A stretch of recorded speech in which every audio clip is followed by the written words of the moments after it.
Sir पहिलाच प्रश्न तर हे जेव्हा सुरुवात झाली होती त्यावेळी हे दोन बंधू एकत्र आणलं असं याचं क्रेडिट देखील तुम्हाला दिलं होतं. दोन शत्रू पुढे उभा राहिले कसं वाटतंय का कुटुंब जोडल्याचा आनंद आहे? असं आहे की ते एकत्रित आले याचा मला आनंदच आहे. ते एकत्रित येण्यामुळे फार काही घडेल राजकीयदृष्ट्या असं जर कोणाचा समज असेल तर तो बाळबोध समज आहे. आणि मी म्हणजे आता असं सहज माझ्यासमोर टीव्ही चालू होता म्हणून मी आपलं बघत होतो तर काही माध्यमं तर असं दाखवत होते की जणू काही रशिया आणि युक्रेनचीच युती होते आहे. इकडनं झेलेन्स्की निघाले, तिकडनं पुतीन निघाले आणि आता ही युती झाली. मला असं वाटतं की कुठल्याही एखाद्या पक्षाला निवडणुकीतलं आपलं अस्तित्व टिकवण्याकरता जे काही करावं लागतं त्या दृष्टीने दोन पक्ष जे अस्तित्वाकरता लढतात त्यांनी केलेली युती आहे. त्यापेक्षा पलीकडे त्याच्यामधनं काही फार अन्वयार्थ काढण्याचं कारण नाहीये. यांनी फार काही परिणाम होईल असं देखील मला वाटत नाही. याचं कारण ज्या प्रकारे मुंबईकरांचा विश्वासघात या मंडळींनी सातत्याने केलाय, ज्या प्रकारे मराठी माणसाला मुंबईच्या बाहेर घालवण्याचं काम आणि पाप यांनी केलेलं आहे ते मराठी माणूस यांच्या सोबत नाही. आणि ज्या प्रकारे अमराठी माणसावर सातत्याने हल्ले केले आहेत तेही यांच्या सोबत नाही. मुंबईमध्ये कोणी यांच्या सोबत येणार नाही. यांचा ट्रॅक रेकॉर्ड हा केवळ भ्रष्टाचाराचा आहे. यांचा ट्रॅक रेकॉर्ड हा केवळ स्वहिताचा आहे. निवडणुका आल्या की भावनिक बोलायचं. आता भावनिक बोलण्याला जनता भुलणारी नाही. त्यामुळे निश्चितपणे या निवडणुकीमध्ये त्यांनी अजूनही 2-4 लोक सोबत घेतले तरीही मुंबईकर हे महायुतीचं काम बघून, महायुतीने केलेला विकास बघून, महायुतीने भविष्यातली जी मुंबई तयार करणं सुरू केलं आहे ते बघून आणि विशेषतः मराठी माणसाला मुंबईतच घरं देण्याचा जो कार्यक्रम महायुतीने सुरू केलेला आहे त्यामुळे निश्चितपणे महायुतीच्या पाठीशीच मुंबईकर उभे राहतात. आकडे सांगणार नाहीत मात्र मुलं पळवणारी टोळीच तयार झालेले त्याच्यामुळे आकडे आता सांगणार नाहीत असं देखील तुम्हाला असं आहे की आकड्यांशी माझा काही संबंध नाही. त्यामुळे त्यांच्या मनात काय आकडे आहेत, ते कुठे आकडे लावतायत, मला त्याच्यात इंटरेस्टही नाही. एवढंच आहे की म्हणजे ज्या प्रकारे ही पत्रकार परिषद झाली त्याच्या पाठीशी जो हाईप तयार केला होता, खोदा पहाड और चुहा भी नहीं निकला. तुम्ही दिला होता कटंगे आणि बटंगेचा नारा, तोच त्यांनी आता घेत आहेत आणि त्यांचा असा दावा आहे की मराठी माणसावर ही परिस्थिती आलेली आहे मुंबई तोडण्यासाठी. पुन्हा एकदा सांगतो, त्यांनी लक्षात घेतलं पाहिजे ते म्हणजे मुंबई नाही, ते म्हणजे मराठी नाही, ते म्हणजे सर्व काही आहे. हा जो काही त्यांचा गर्व आहे, हा जो काही दुराभिमान आहे, या दुराभिमानामुळेच मुंबईकर त्यांच्यापासून दूर गेले. कारण मुंबईकरांना सेवेकरी हवे आहेत. मुंबईकरांना त्या ठिकाणी राज्य गाजवणारे आणि स्वतःचा फायदा पाहणारे नको आहे. एकाचा प्रयत्न जो आहे तो दिल्लीचे दोघे जण करतायत. अमित शहा आणि मोदींवरती सुद्धा उद्धव ठाकरेंनी पुन्हा एकदा टीका केली आहे. मला असं वाटतं काही तर स्क्रिप्ट बदलली पाहिजे. किती वर्ष एकच स्क्रिप्ट घेऊन हे लोक फिरणार आहे. काही तर नवीन आणा. आणि जसं मी सांगितलं, मी तर मागच्या वेळेसच घोषणा केली होती, उद्धवजींनी विकासावर बोललं तर 1000 रुपये मी देईन, पण अजून माझे 1000 रुपये वाचले आहेत. अजून विकासाचं एकही गोष्ट ते बोलत नाहीत. आता ही निवडणूक विकासाची, मुंबईकराच्या हिताची निवडणूक आहे. त्याच्यावर ते एक शब्द बोलू शकत नाही. त्यांना 25 वर्षाचा हिशोब द्यावा लागेल, मिठी नदीतला हिशोब द्यावा लागेल, मराठी माणसाच्या घराचा हिशोब द्यावा लागेल. देऊ नाही शकत. सर, संपलेल्या पक्षावर आम्ही कधी बोलणार नाही, संपलेल्या पक्षावर आम्ही बोलणार नाही असं म्हणणाऱ्यांना आता त्याच पक्षासोबत युती करावी लागली. 20 वर्ष एकमेकांकडे गेले नाहीत. भावनिक आवाज म्हणतायत, मराठी म्हणतायत. एकंदरीत सगळं कसं बघतायत? मुळात तुम्हाला क्रेडिट पण तेच देतात की तुम्हीच एकत्र आहात. बघा, आमच्या नवनाथ बदनी परवाच याचं अतिशय सुंदर विश्लेषण केलेलं आहे. हा भीती संगम आहे, हा प्रीती संगम नाही. दुसरीकडे एक जुने व्हिडिओ आहे, त्या जुन्या व्हिडिओच्या जुने जे व्हिडिओ आहे त्या जुन्या व्हिडिओच्या संदर्भात तुमचं सुद्धा म्हणतात तुमचा पण एक व्हिडिओ आहे की आणि त्याचा व्हिडिओ तुमचा आहे असं ते असं आहे.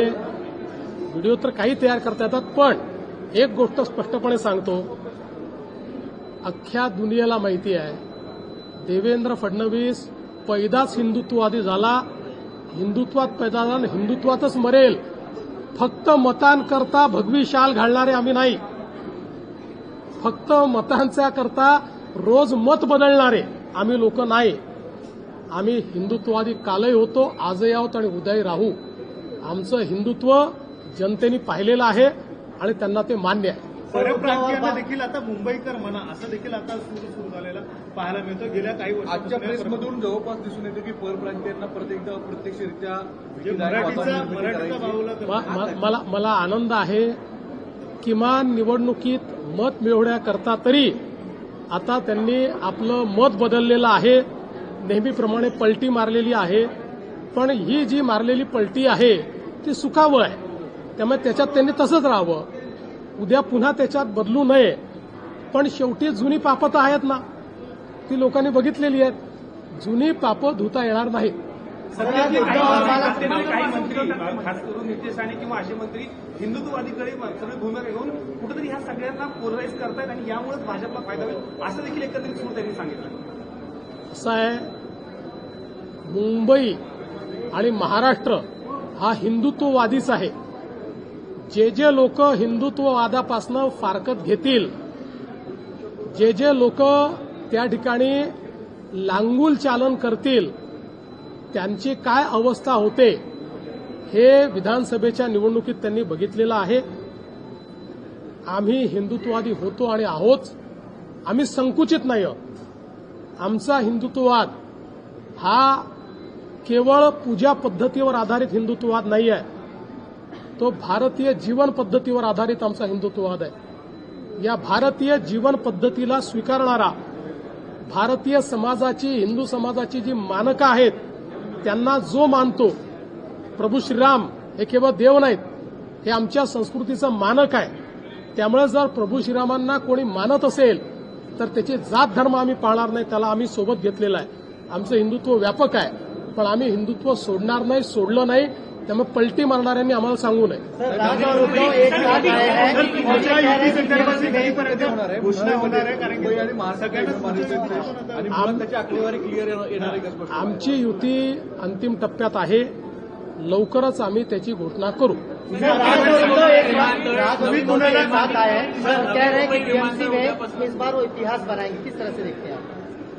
देखिए, हाइप तो ऐसे क्रिएट की जा रही है मानो रशिया और यूक्रेन ही साथ में आ गया और जेलेंस्की और पुतिन बात कर रहे हैं.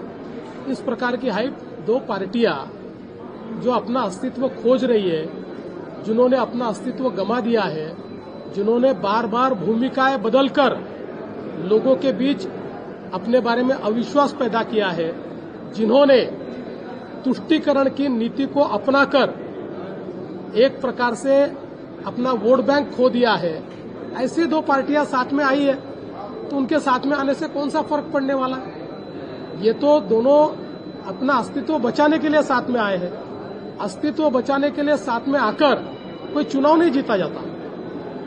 जो मुंबई के लोग हैं उन्होंने हमारा विकास का काम देखा है, मुंबई के लोगों ने हमने किया हुआ परिवर्तन देखा है, इसलिए मुंबई हमारे साथ है, मुंबई हमारे साथ रहेगी. हमारी महायुति मुंबई जीतेगी. उद्धव जी का बयान है कि अमित शाह और मोदी ये सारी पार्टियां तोड़ने का काम करते हैं, लोगों को चुराने का काम करते हैं. देखिए, उद्धव ठाकरे जी एक बहुत ही निराश और फ्रस्ट्रेटेड इस प्रकार के व्यक्ति है. इसलिए मुझे ऐसा लगता है कि वो जब बार बार वही चीजें कहते हैं तो आप भी उसको तवज्जो मत दो और मेरा भी टाइम बर्बाद मत करो. आपके भी साथ नहीं, उनकी हिंदुत्ववादी विचारधारा थी, लेकिन अब विचारधारा पूरी तरह से परिवर्तित है. जमीयत उलेमा हिंद के लोग वहां समर्थन कर रहे हैं, बाकी सारी चीजें हो रही है. क्या राज ठाकरे, उद्धव ठाकरे पूरी तरह से विचार बदल चुके हैं? देखिए, मुझे तो अब ये लगता है कि हिंदू हृदय सम्राट शिवसेना प्रमुख बाळासाहब ठाकरे के बाद अब उद्धव जी के पास या राज जी के पास कोई विचार ही बचा नहीं, उनके पास कोई विचार नहीं। ये अवसरवादिता की राजनीति करते हैं, विचारों की राजनीति इन्होंने समाप्त कर दी, इन्होंने दफना दी, विचारों की राजनीति को दफनाकर अवसरवादिता की राजनीति करते हैं, इसलिए तुष्टीकरण कर रहे हैं। नवी मुंबई विमानतळात उद्यापासून हे सेवेत येणार आहे, विमानचं नाव हे याची नावाची चर्चा होती, काय नेमकं सध्या स्टेटस आहे? साहेब, पहिल्यांदा तर या गोष्टीचा मला अतिशय आनंद आहे की नवी मुंबई विमानतळ उद्यापासून सेवेत येत आहे। त्याला लोकनेते दिबा पाटील साहेब यांचं नाव देण्याचा प्रस्ताव महाराष्ट्र सरकारने केंद्र सरकारकडे पाठवलेला आहे। तो प्रस्ताव केंद्र सरकारकडे ऍक्टिव्हली विचाराधीन आहे, त्याच्यावरची कारवाई चाललेली आहे। त्या संदर्भात आम्ही केंद्रातल्या सर्व नेत्यांनाही भेटलो आहेत। त्या संदर्भातचं सूतोवाच हे आम्ही माननीय प्रधानमंत्री महोदयांकडे देखील केलेलं आहे। मला विश्वास आहे की त्याला मान्यता मिळेल आणि लवकरच या विमानतळाचं नाव हे दिबा पाटील विमानतळ होईल। कॅबिनेटने नगराध्यक्षांना अधिकार दिलेला आहे मतांचा, तो नेमकं का? नाही, असं नाही। मुळामध्ये एक कायद्यामध्ये त्रुटी अशी राहिली होती, एखादा व्यक्ती हा नगराध्यक्ष म्हणून निवडून आला आणि नगरसेवक म्हणूनही निवडून आला तर त्याला एक पद सोडावं लागत होतं। त्यामुळे आज असा निर्णय करण्यात आलाय की तो नगराध्यक्ष आणि नगरसेवक दोन्ही राहू शकतो, पण त्याला मात्र एकाच मताचा अधिकार असेल। तो दोन व्यक्ती म्हणून राहणार नाही, नगरसेवक म्हणूनच तो मतदान करू शकेल। अर्थातच समजा समसमान मतं आले तर कास्टिंग वोटे अध्यक्षालाच असतं, त्यामुळे त्याला एका मताचा अधिकार असेल एवढंच सांगितलं। छत्रपती संभाजीनगरमध्ये विशेष मामूलला घेतल्यामुळे कुठेतरी एक राजकारण पाहायला मिळतंय, कारण की ज्या पद्धतीने पाकिस्तानच्या घोषणा वगैरे सगळ्या झाल्या होत्या, दंगल घडवली होती आणि आता त्याला पक्षात घेतलं। म्हणून तर आमच्या अमित साटमनी सांगितलं मामूंच्या पार्टी आहेत म्हणून। सर इसरो के ऊपर